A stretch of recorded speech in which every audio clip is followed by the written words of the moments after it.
introduce Mr. Ed P. Usher, who will be giving a presentation on some aspects of the Constitution. That this is designed to enable us to interact with something, substance with the Constitution, and hopefully it provokes some questions from you, the audience, from which we can proceed.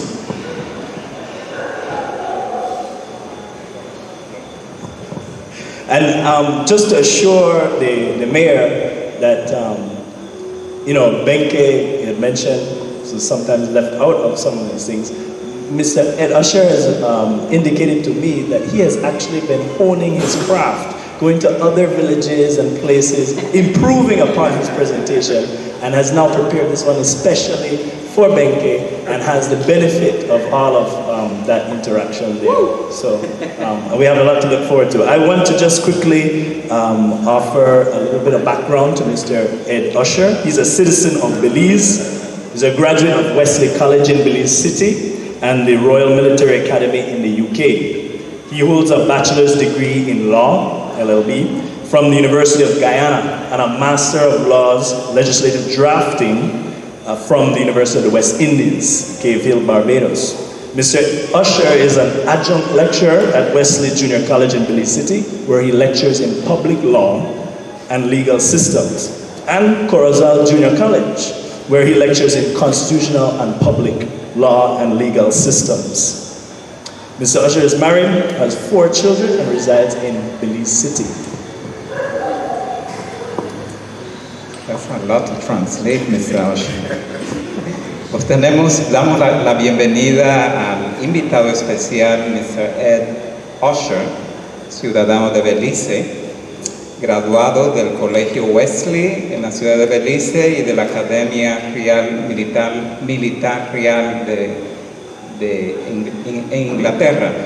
Mr. Usher tiene una licenciatura en leyes de la Universidad de Guyana, máster en leyes de la Universidad de las Indias Occidentales, Cape Hill, Barbados, y también es profesor asociado en el Junior College de Wesley en la ciudad de Belice, donde da cátedras en leyes públicas, en sistemas legales, como también en el Junior College de Corozal, donde también da cátedras en leyes de la Constitución, leyes públicas y sistemas legales.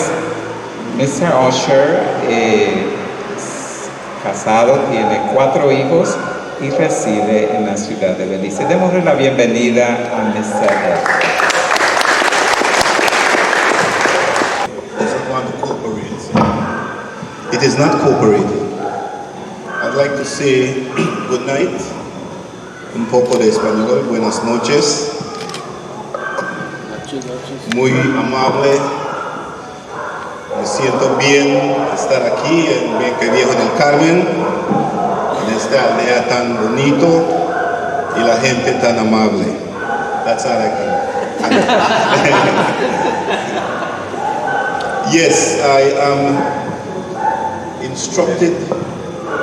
instructed tonight to do a slight introduction to the preamble of the Constitution and the fundamental rights. But there are a few basic information which will assist you in your assignment on Sunday, as Mr. Chanona has instructed. So when you're looking at the fundamental rights, you'll have a better perspective, a better understanding of it. So I'll be looking at some basic terms. I will be looking at a few parts of the preamble because in the interest of time, we won't be able to go through too many of them. And then we look at part 1, we discuss a little bit about the separation of powers, and then we go to the juicy part, the fundamental rights. So what is the preamble then, or what is the Constitution? The Constitution contains the basic laws that determines where the country should head, what the country should be. The Belize Constitution, Chapter 4 of the Laws of Belize. This is that very important document. It contains, as Mr. Chanona rightfully said, 163 pages, 13 parts, 145 sections, 4 schedules, and it was amended 10 times. It has been amended 10 times. But this is the power, this is what governs our country. Now, what is the preamble? The preamble is the introductory area of the Constitution, that part that has the flowery language.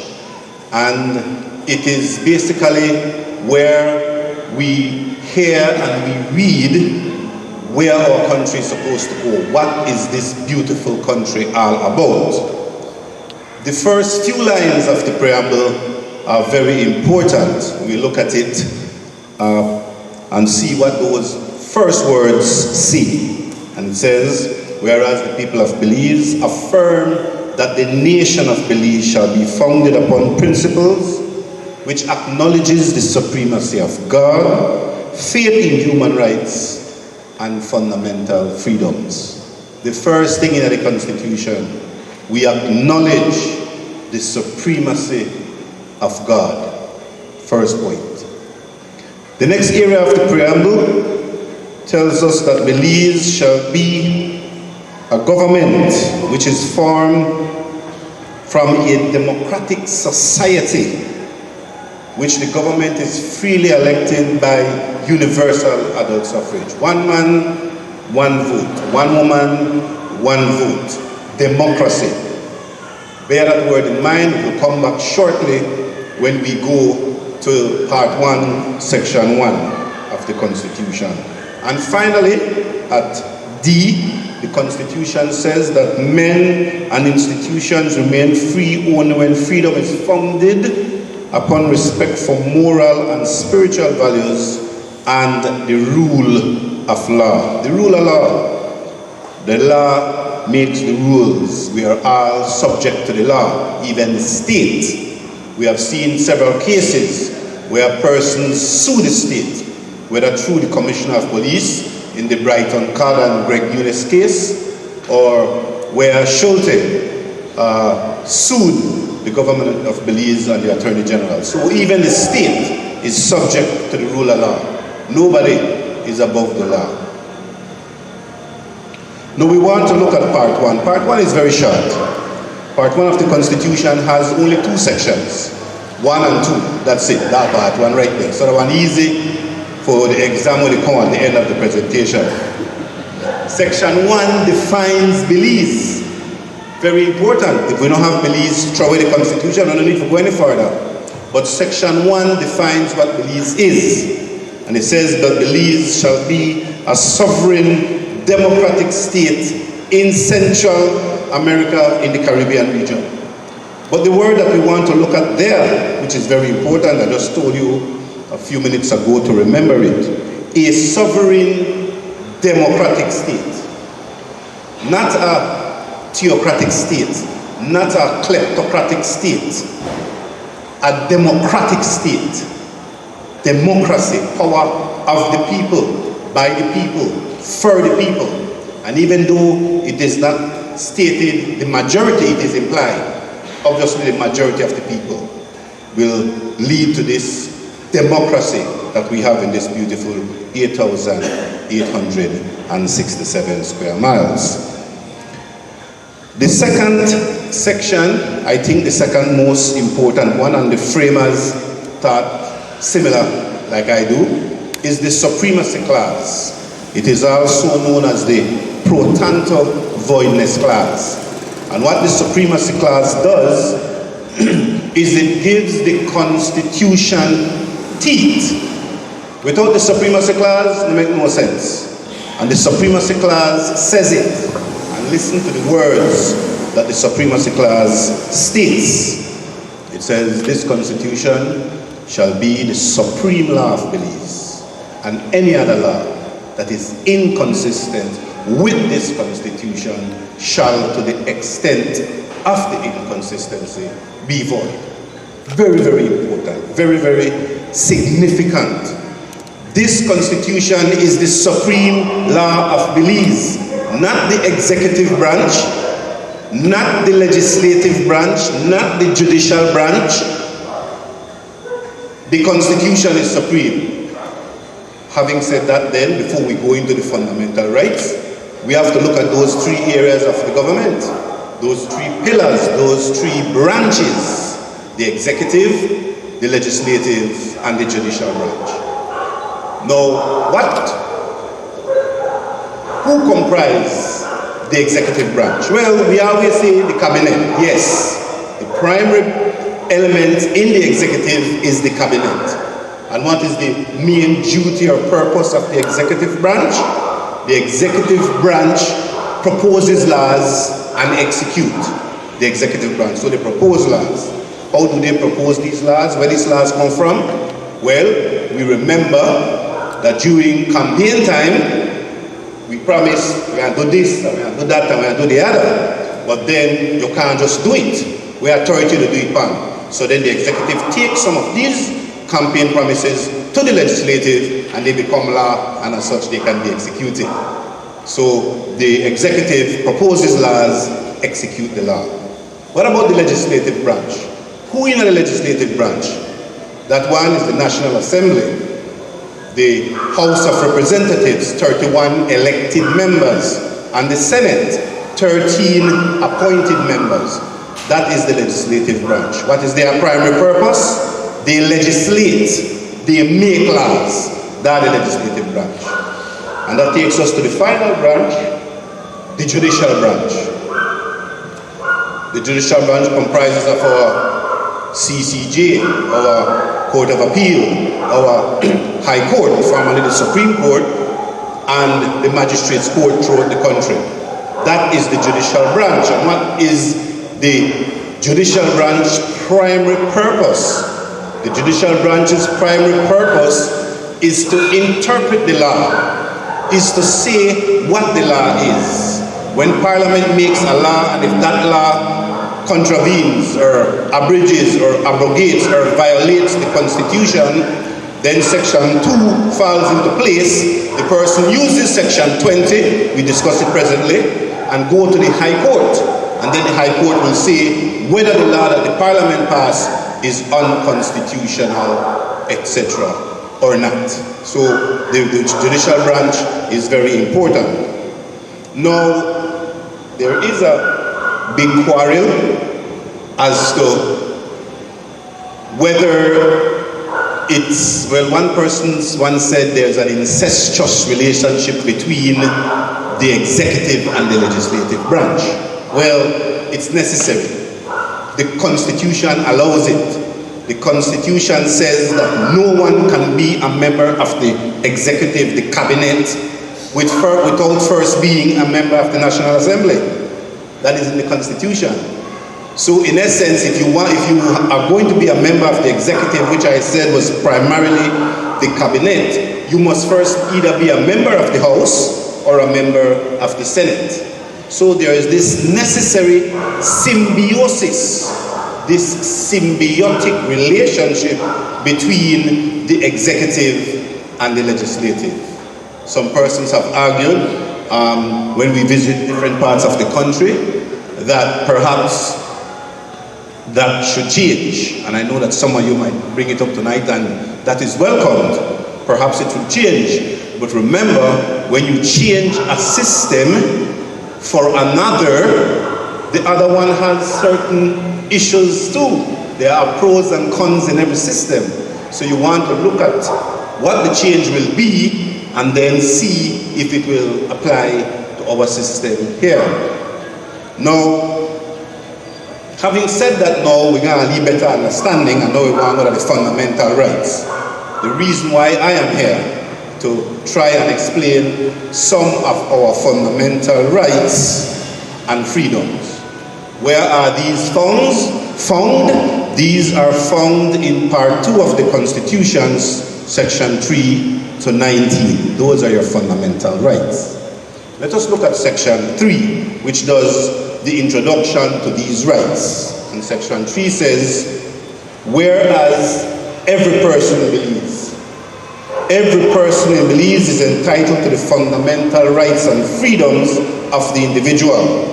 That is to say, the right whatever his race, place of origin, political opinions, color, creed, or sex, but subject to respect for the rights and freedoms of others and for the public interest. A big mouthful. We have to break it down because there are a few things that needs to be explained. The first one is where it says, whereas every person in Belize. Note that it did not say every citizen, because if it said every citizen, it would exclude our tourists or visitors. It would exclude undocumented immigrants. Some people say, well, they don't got no right anyway, then they are illegally, yes. When they are here, if they are here illegally, immigration pick them up, then they will lose certain rights, like they'll perhaps lose their liberty if the magistrate finds them guilty of an immigration violation. But even so, they have their right to life, they have their other rights. So everyone in Belize, it did not say every citizen, note, it says every person. That include illegal immigrants, as we say, or non-documented immigrants if we want to be politically correct. It includes citizens and it includes visitors, tourists. So that is very important to note. And I went a little bit ahead. On the part 2, when you see your constitution, it says protection of fundamental rights and freedoms. Protection of fundamental rights and freedoms. That's the name of part 2.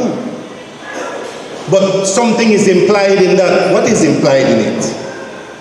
It is implied that you have those rights. You can't protect rights if you don't have them. So if you don't have the rights, then another question arises, where they come from. Well, Father kind of allude to the first part, where everybody say, boy, I have my God-given rights.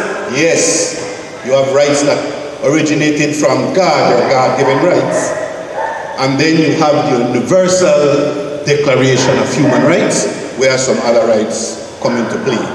And the Universal Declaration of Human Rights allows states, allows countries to place the rights that they want in the Constitution. Some rights, some countries have 89 rights, some have 69.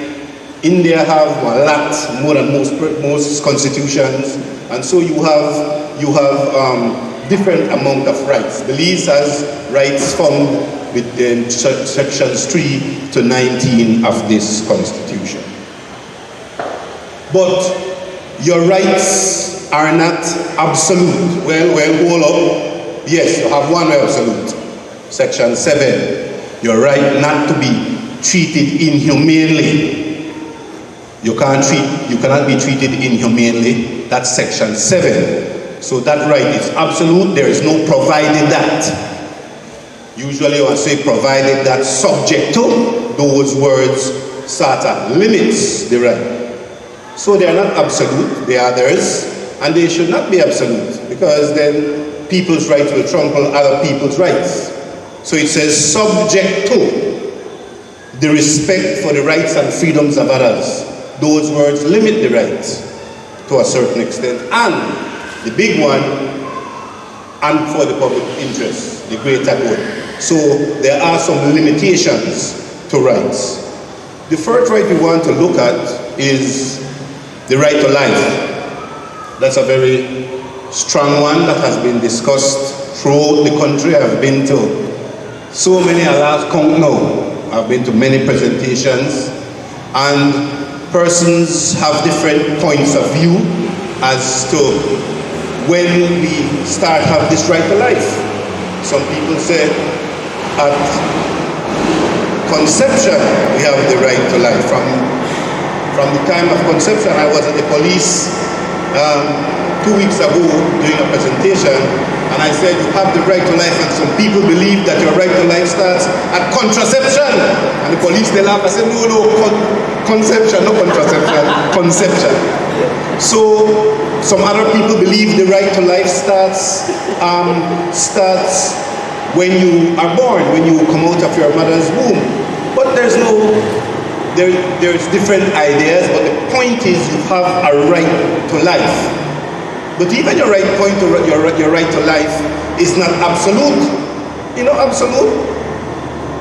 Let us look at the first section after the introductory section 3, section 4. That is where your right to life is. So if you look at section 4, it says, a person shall not be deprived of his right to life, save. That is very interesting. The word save. What the word save means? The word save means except. So, if you don't want to use save, you can use except, save. But please, I beg you not go use save and accept. I am a draftsman, save and accept on a confusion, that makes it ambiguous, because if save means accept and accept means exclude, when you say save and accept, you say accept and accept, it make no sense. So choose one, save or accept. So you have a right to your life, but if a court sentences you to death, you will not be deemed to have been deprived of that right. There's an interesting one here. For the purpose of suppressing a riot, insurrection, or mutiny. One person tell a story. He said, boy, I got a National Assembly demonstration. He said, when the Commissioner of Police take up the riot act and start read it, he looked to the left and he don't see liar. You know see the liar? So he called the liar and said, what going on? Where you there? The liar said, where I there? I had the first checkpoint out of Belmopan, and you hear the commissioner read right. So there are certain limitations even to your right to life in the Constitution. Or if you join the BDF and you die under a lawful act of war, you shall not be deemed to have been deprived, illegally deprived of your right to life. The Constitution makes those subtle exceptions. The next one we have is the freedom of conscience. The freedom of conscience, the freedom of thinking, which includes a very important freedom, the freedom of religion that comes under conscience. And the Constitution says it expressly. You have a right to choose your religion, you have a right to leave your religion, you have a right to come back to your religion. You have a right to manifest your religion, to propagate your religion. That's why at the Queen Square Market Saturday morning some people get vexed because the preacher there in his soapbox to talk. Police can't arrest him if you don't want to hear. Well, their business, because he has that right. Let me read it from the Constitution, lest we leave here and say Mr. Usher they make up things. A person have the freedom to choose his religion, to propagate his religion, to manifest his religion. That's a constitutionally protected freedom, a constitutionally protected right. The next one I want to look at is your freedom of expression. That one is always interesting, because that's some people who think they could say anything when they want. They could run in a crowded theater and holler, fire, fire, fire. No fire on there. People bolt to the gate. Somebody get crushed and get hurt, bad or dead, and then defense is, well, I have a freedom of expression. No, it is not absolute. You have certain, you can't go and talk lie about somebody who the chairman thief, who the pastor's thief all the money out of the church and live big and call the pastor name or call anybody name. If the pastor know the truth, or if the person know the truth, they say, oh, Mr. Usher, I'm a big thief and I know the truth, put my tail between my foot and go about my business quietly. But if it is a lie, if you are trying to denigrate, if you are trying to make me look bad in front of my community and my friends, and you are speaking a lie, I can go to court and take you for defamation, slander, if you talk about me, or if you write something in the newspaper, libel, if you can't prove it. So you cannot say what you will. There are necessary exceptions to those freedoms. But yes, you have a freedom of expression generally. You just can't say what you want about people with lies. No, that is not in the Constitution. Okay, so we're running out of time. We just have to skip all the others that we wanted to discuss, and we'll go to section 20. Section 20 is the redress section.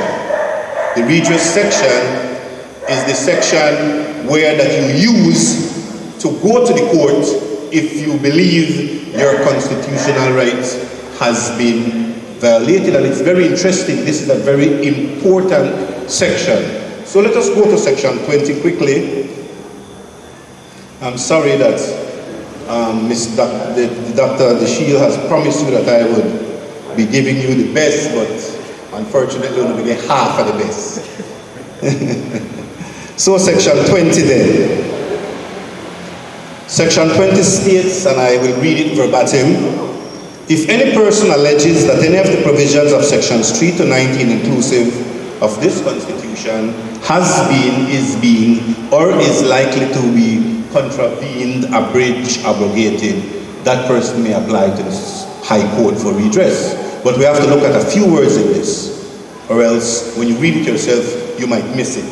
It says, if any person alleges, I'm going to pause there, because it did not say if any person proves. You don't have to prove.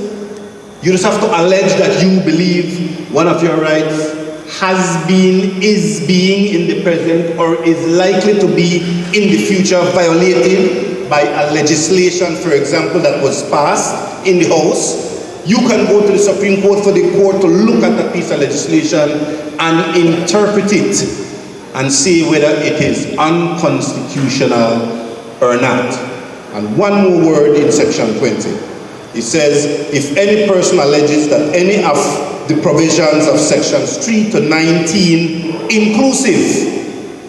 The word, I know Christmas they're close and we might think that Christmas tree decoration, but no, that is there for a specific purpose.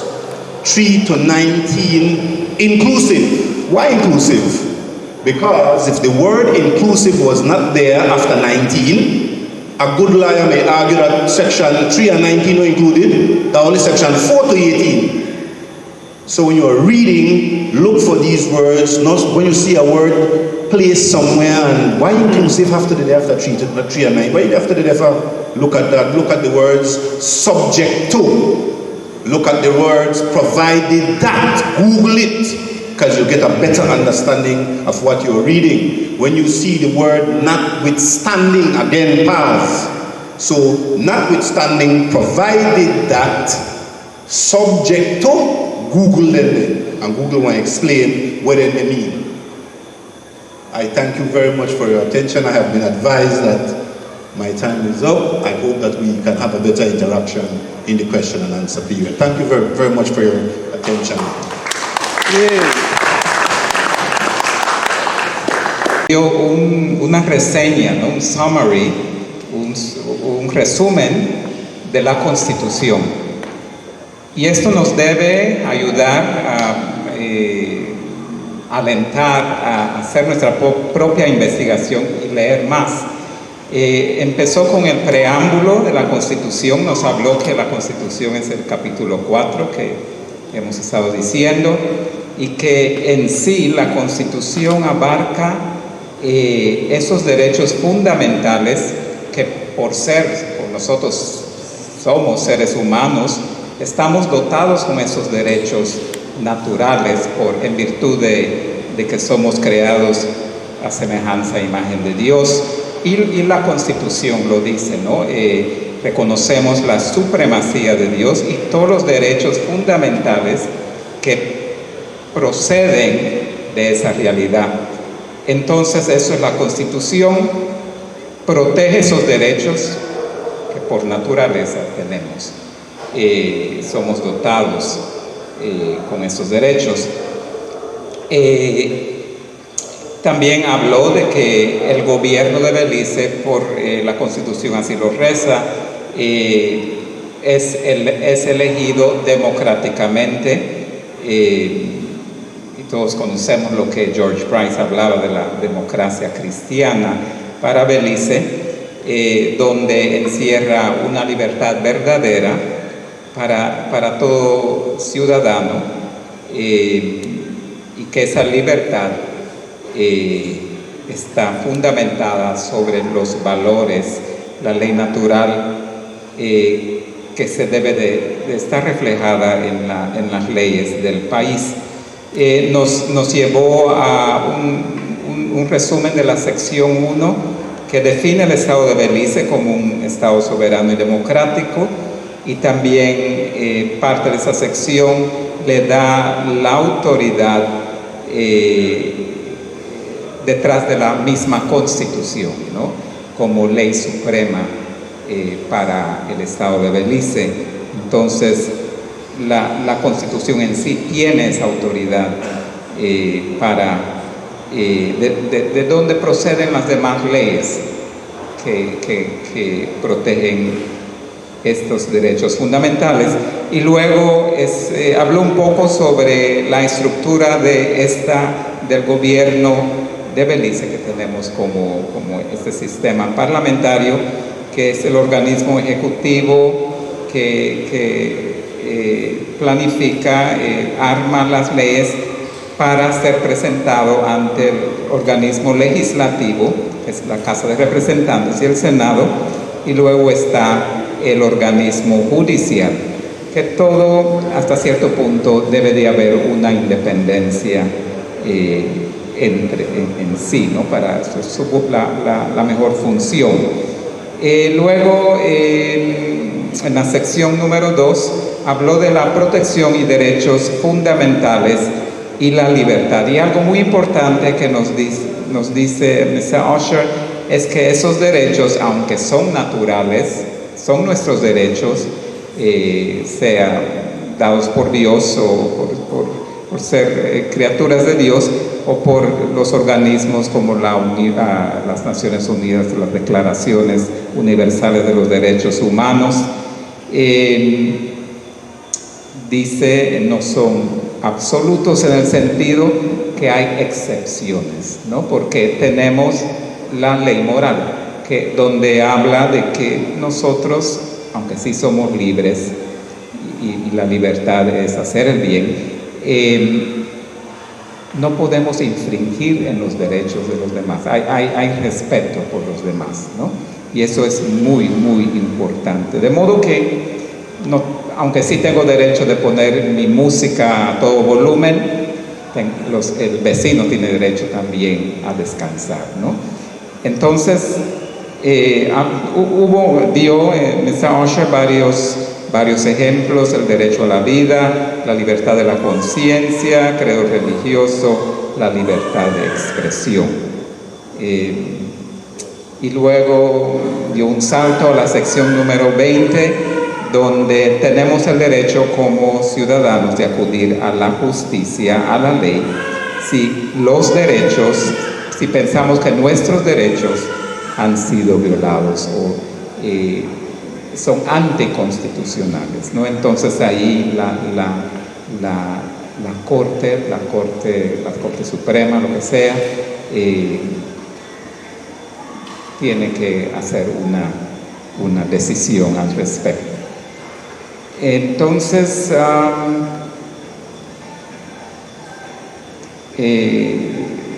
es muy necesario, dijo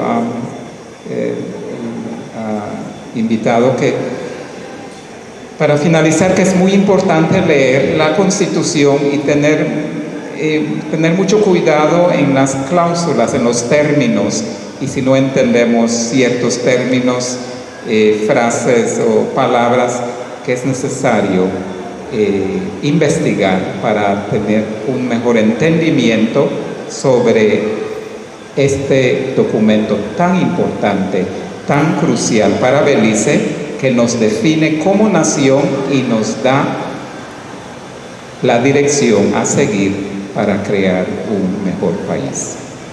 Ahora, we have questions, preguntas. ¿Sí?